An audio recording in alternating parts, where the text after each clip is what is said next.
Good morning, everyone, and welcome to the Sea of Galilee. Can you believe it? This is not one of those fake backdrops. This is for real. I'm going to take you on before we get done here at the very end, and I'm going to show you what the Sea of Galilee looks like. We are in Tiberias. We came to Israel a week ago, and we've been all over. Oh boy, has it been amazing. It's been, it's beyond, especially since I was here 5 years ago. This is before Healing Journeys Today ever even started. And just the growth that has happened in me, in myself of just learning more and more and more about Jesus. And now being back here 5 years later and seeing it in a whole different light, meaning that I never studied healing before like I have in the last, 5 to 8 years. But every day it changes. It gets better and better and better. I can't resist. I got to show you. This is the Sea of Galilee. It's going to be really sunny right there. But that's it. This is where so many miracles have taken place. That's one thing about our tour guides have said. They just keep reiterating over and over and over how many miracles have happened in this whole area. We went to Capernaum, we went to Bethsaida, and it was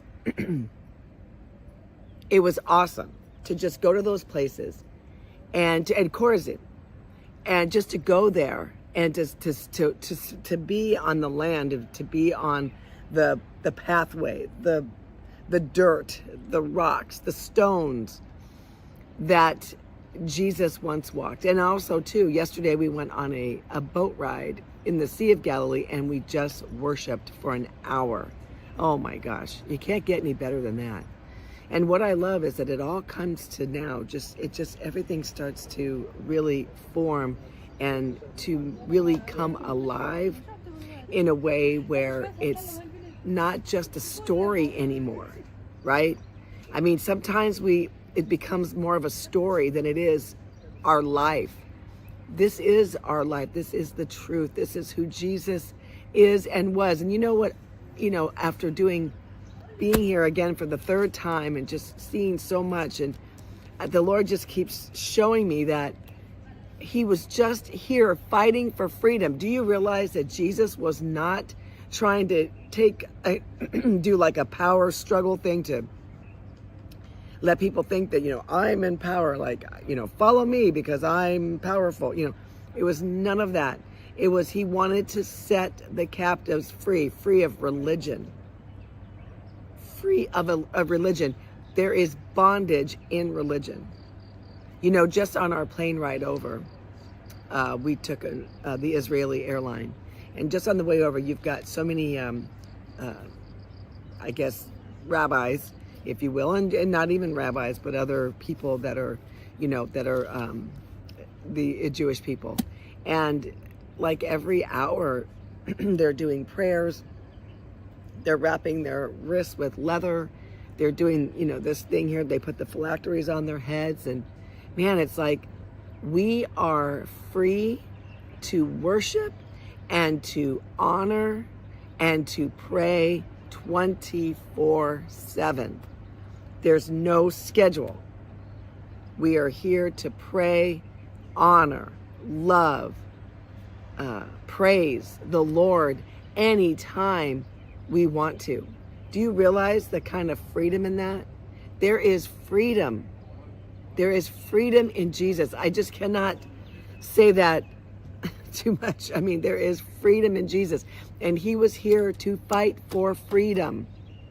He was trying to free the slaves of the law. And they were not having it.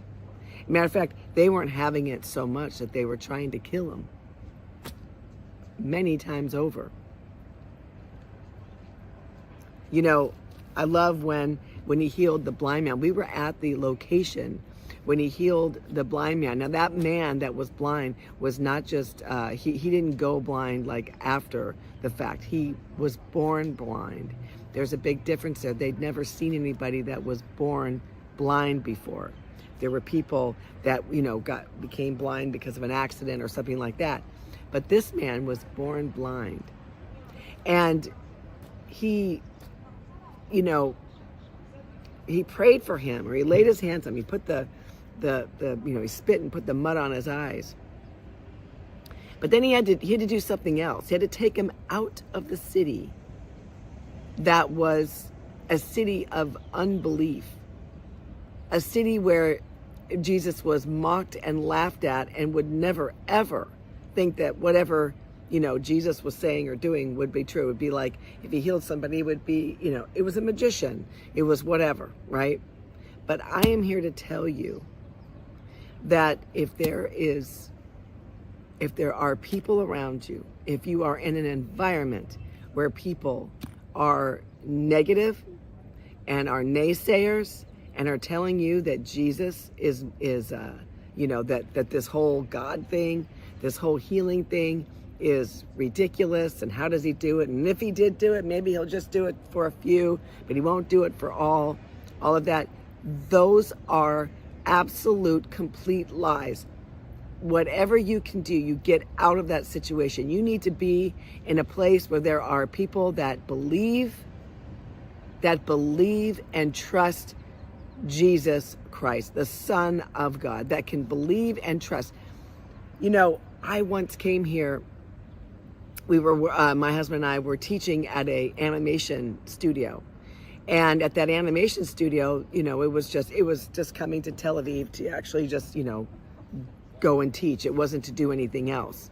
But we took a few tours. And what was so crazy was the first time we came, we did this tour that we're on right now. It's called the Holy Land, Your Holy Land Tours.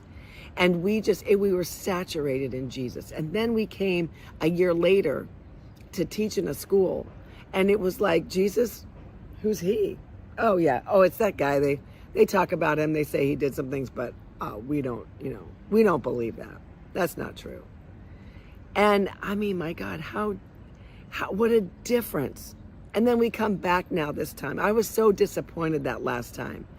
And it was just like, it was so sad, because here we are in the land where it all started and nobody cared.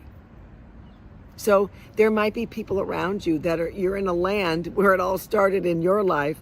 Let's say you're from, where we are, Calabasas, California. I'm in a land where, where my life started, but nobody cares about Jesus. Nobody cares about, because they're just into their own things. They're into their own bodies. They're into their own lives. They're into their own status. They're into their own, followers on Instagram, but they're professing Jesus sometimes. I really encourage all of you to come out here to Israel. Take a tour like this and find out who Jesus really was and what was he doing. He wasn't here to try to make himself a star. He wasn't trying to be an influencer. He wasn't trying to be cool. No, he was just bringing his Father's love to a world that took on a legalistic, a rules and you're damned and shamed if you don't do. There's no wiggle room. You're whatever. You're bad, and you get bad for being bad. Right? He was trying to do away with that. People didn't want the freedom. Can you believe that? Well, I'm sure you can, but my gosh, can you believe though that as much as we are saying, I want to be free, it's easier to stay in our mess. It's easier to stay in the bondage that we have allowed ourselves to get into. And I say that word and I do mean it. The bondage that we allowed ourselves to get into. The bondage of the sickness and disease that we have allowed to rule and reign in our life. And there's no one that's exempt from that. I did it too. All I thought about day and night and day was how I felt. I'm telling you, that's no way to live, and you will You will not live the life of freedom when you are stuck in bondage to your own body. I want to read this scripture. It's Matthew 8:5. And it says, "Now when Jesus had entered Capernaum, which I was there yesterday, a centurion came to him, pleading with him, saying, 'Lord, my servant is lying at home paralyzed, dreadfully tormented.' And Jesus said to him, 'I will come and heal him.'" He didn't even, Jesus was very confident in who he was, right? He didn't say like, yeah, let me go, let me think about it. Let me go and pray to my Father. Because you know why? Because that was already done.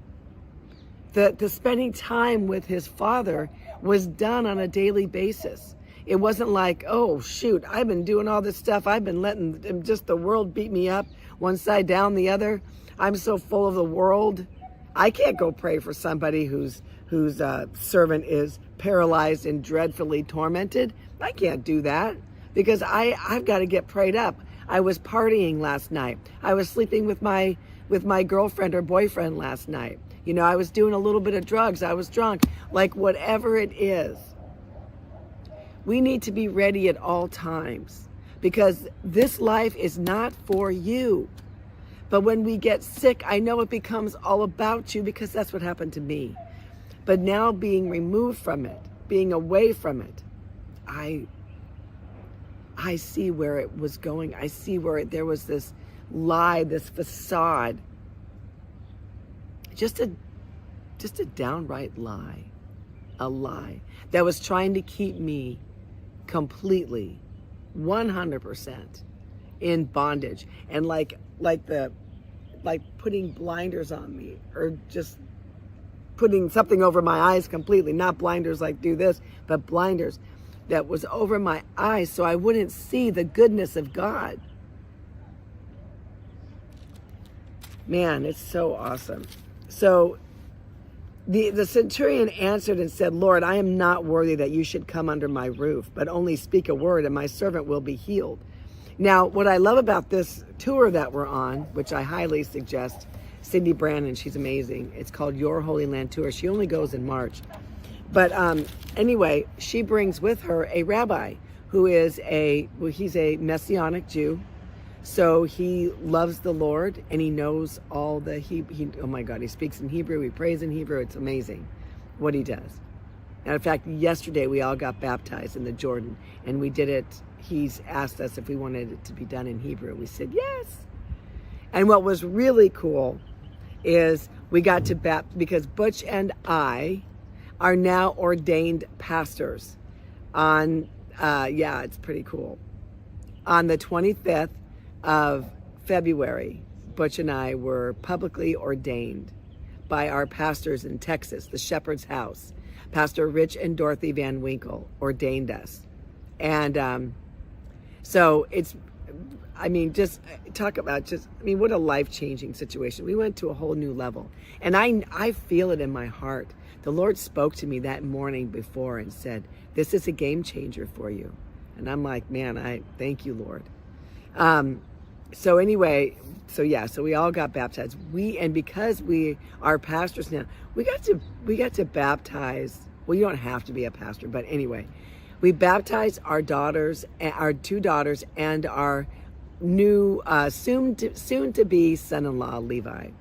That was, oh my God, how do you recover from that? Oy vey, right? I'm in the land of oy vey. So the Messianic rabbi said to us that a centurion would never ask a Jew for anything. It would not even be a conversation. Would never. That's why I love hearing all the history, because we don't know that, right? I didn't know that before yesterday. But think about it. A centurion would never ask a Jew for anything. And here he is here. He says, Lord. First of all, he recognized him as Lord. Lord. My servant is lying at home, paralyzed and dreadfully tormented. And Jesus said to him, I will come and heal him. And think about it. We were at the gates yesterday of Capernaum. So he was like literally, I don't know if he was looking for Jesus. I don't know if he was just waiting at the gate, knowing that Jesus would come soon. Like, I don't know. But he like literally jumped out. Hey, Lord. The centurion answered and said, Lord, I am not worthy that you should come under my roof, but only speak a word and my servant will be healed. Now look at this. Remember, they're not even allowed to talk. This situation was unheard of. It was unheard of. And he said, I am not worthy that you should come under my roof. So not only was the conversation never supposed to have happened, but then he says, I am not worthy for you to come under my roof. But he knew who he was talking to. He knew the Lord. He knew Adonai. He knew God. He knew Jesus was here as the Son of God. Wow. Wow. And then he says, for I also am a man under authority, having soldiers under me. And I say to this one, go, and he goes. And to another, come, and he comes. And to my servant, do this, and he does it. When Jesus heard it, he marveled and said, he marveled and said to those who followed. Now, so it wasn't just the centurion. He was with all of his, we call his posse, right? Anyone that was following him at that moment. He said, assuredly, I say to you, I have not found such great faith, not even in Israel. And I say to you that many will come from east and west and sit down with Abraham, Isaac, and Jacob in the kingdom of heaven. But the sons of the kingdom will be cast out into outer darkness. There'll be weeping and gnashing of teeth. Then Jesus said to the centurion, go your way, and as you have believed, so let it be done for you. And his servant, please hear this, and his servant was healed that same hour. See, when we're sick, all we're thinking about is, I need to be healed, I need to be healed, I need healing, I need healing, I need healing, I need healing, I need healing. And when we're saying that, like, I need healing, I need healing, I need healing, I need healing, I need to heal, but you know, like all of this over and over and over, we literally push out, we push away from us this kind of faith, this kind of believing. To go from this conversation should have never happened to now be that this centurion is trusting Jesus with just his word and calling him Adonai, calling him God, calling him Lord. I think that was like miracle number one for real. Man. This is awesome. You know, Jesus is so special. I know we know that. Jesus is so special. He was out here fighting day and night for freedom. Forget all the stuff that you need, right? Let's just forget all that right now. Forget all the stuff that we need. I need to pay rent. I need a car. I need my relationship to work. I need this. I need that. I need the newest, pair of shoes I just saw on Instagram. I need this, whatever it is, right? Honestly, all we need is Jesus. And through Jesus, we have everything that we need.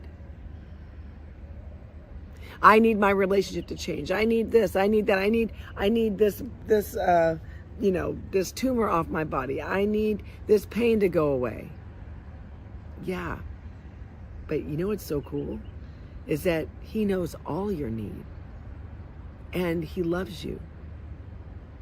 And he has made a provision for whatever is going on in your body that is trying to mess with you, that is trying to kill, steal, and destroy. I'd like to suggest this. You know, just try for a day. Just stop with the searching. I need. And just allow him. Sit in your bed, in your chair, on the beach, on the sea, wherever you are, and just say, I need to know you. So in a way where I love you. I don't love what you do. I love you. I don't love all the things that you can do for me, which, yes, that's great. But I want to love you. I want to know you. I want to know you so that I know, so that I can love you. Man, it's so important that we take this time. And this is a world of hustle and bustle, and man, is it bustle and hustle. And I'm the first one who's hustling all the time. But we got to take it down. Even if you're not sick, we got to take it down. Because we're missing a love that is waiting for us. A love that is pure and with no expectation, but just to love him back. That's all he is. He is love. There is no darkness in him. Love is light. There is no darkness in the Lord. Our flesh is the problem.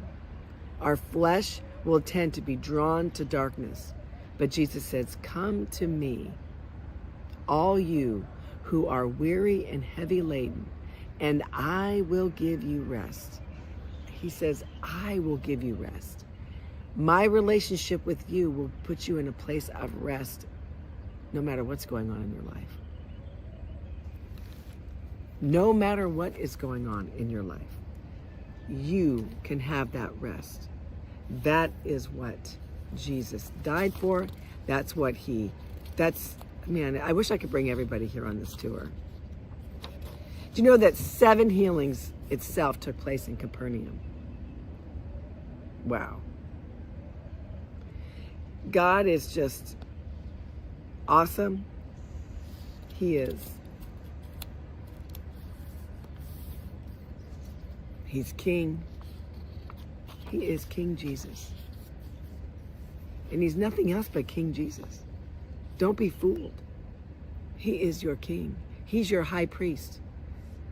What have we put in place of that high priest? Just seeking, we seek the healing so much that, and I know we've said this so many times, but it's so true. We seek the healing so much that we forget to seek the healer. The healer is Jesus.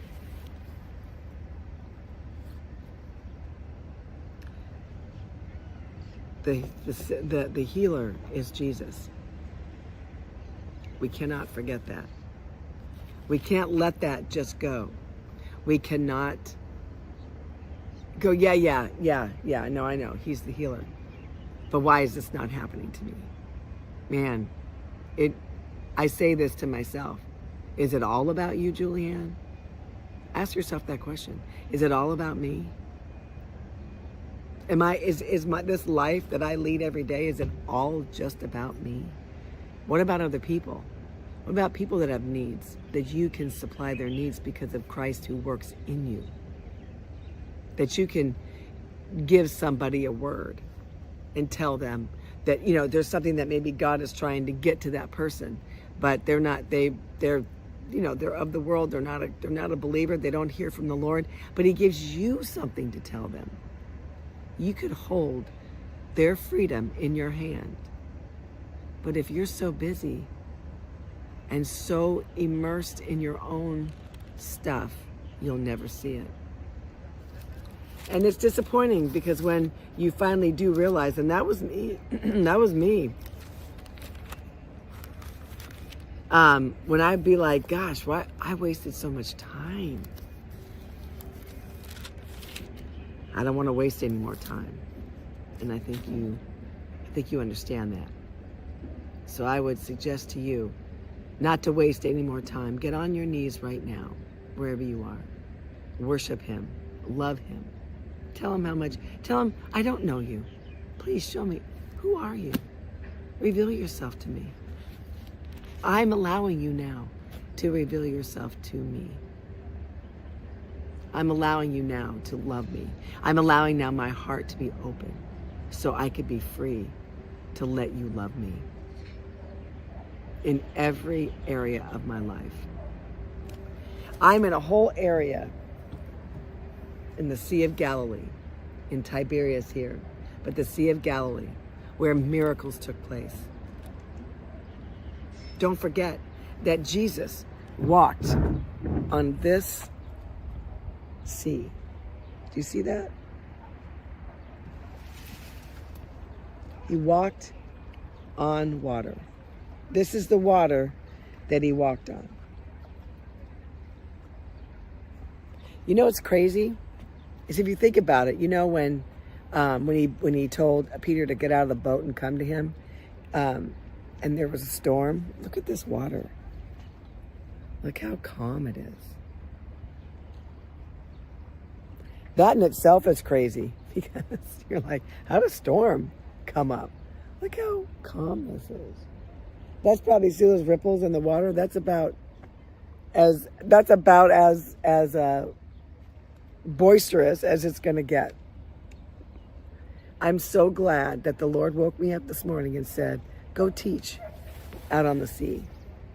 Go show the people where I've walked. Go show them. Go tell them that I am Lord, I am King, and I love them with all my heart. All right? I love you guys. And